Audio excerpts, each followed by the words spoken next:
Luego de ocurrido esta última tormenta que abarcó buena parte del territorio nacional, pero que el epicentro lo hizo en la ciudad de Florida, que en estas últimas horas es el lugar con mayor cantidad de damnificados, con una creciente histórica del río Santa Lucía Chico, tan histórica que pasó por encima del puente de la Piedra Alta, nos genera siempre la duda de saber por qué razón en Uruguay no tenemos un radar meteorológico. El titular del Sistema Nacional de Emergencia anunció que se lanzó una licitación para la compra de hasta 3 radares meteorológicos Doppler, pero hasta ahora, en Uruguay, que tenemos un mapa de riesgo ya definido porque sabemos que las inundaciones ocurren en varias partes del territorio, nosotros lo tenemos aquí en el litoral frente al río Uruguay, pero ya vemos que estas cosas que van a ocurrir con mayor frecuencia nos generan la necesidad de estar preparados. Siempre nos quedamos cuestionando cuáles han sido las prioridades de todos los gobiernos, de la totalidad de los gobiernos que han atravesado por nuestro país. ¿Y por qué lo cuestionamos? Porque las autoridades pretenden que se suba la percepción del riesgo en la comunidad. ¿Y cómo se va a subir la percepción del riesgo de la comunidad si la percepción del riesgo no la tienen las autoridades? No es posible que Uruguay se maneje con el radar que existe en Ezeiza y que ese radar tiene una única zona de influencia que llega hasta la ciudad de Montevideo. El resto del territorio no abarca el radar de Ezeiza por obvias razones. Entonces tenemos todo un mapa de riesgo que existe, porque lo tienen las autoridades, pero que no pueden predecir de una manera concisa, fehaciente y comprobable que esos fenómenos van a ocurrir. Porque no tenemos las herramientas, porque nunca la tuvimos a las herramientas. Entonces, así como no tenemos un radar meteorológico, no tenemos un radar que verifique lo que ingresa por el aire en nuestro país. Por eso fue tan fácil encontrar en Jung una avioneta que tiró en un campo de ese lugar de la zona de Paso Mellizos, muy cerca de acá de la ciudad de Paysandú, un cargamento histórico de cocaína, así como en otros lugares ha pasado. Entonces ingresan, hacen vuelo bajo, de alguna manera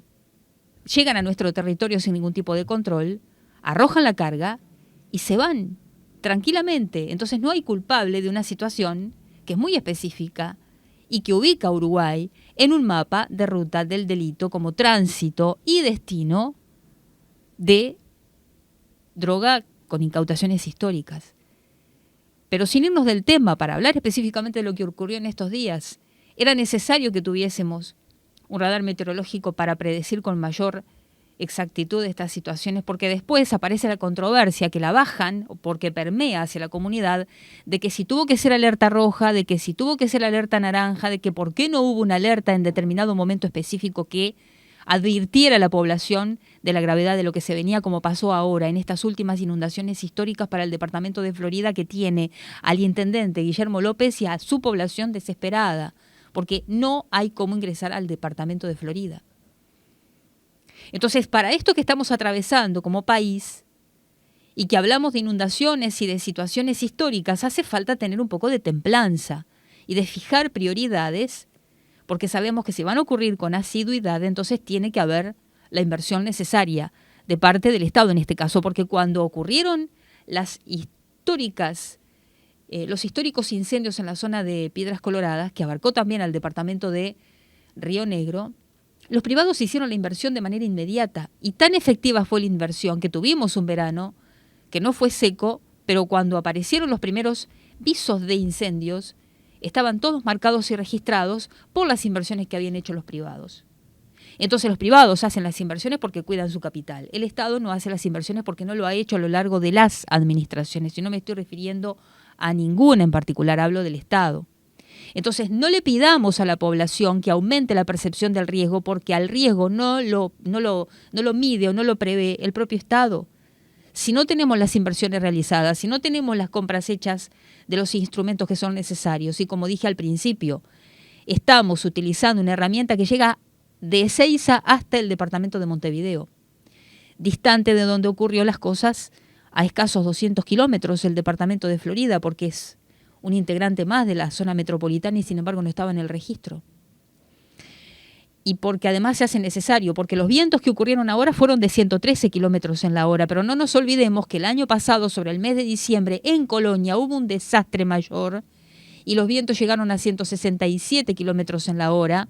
cuando tampoco había una advertencia de esas características que debió ser de otro nivel, por encima del naranja, y sin embargo no lo fue, porque no había cómo registrarlo, y que lamentablemente ocurrió la muerte de un niño.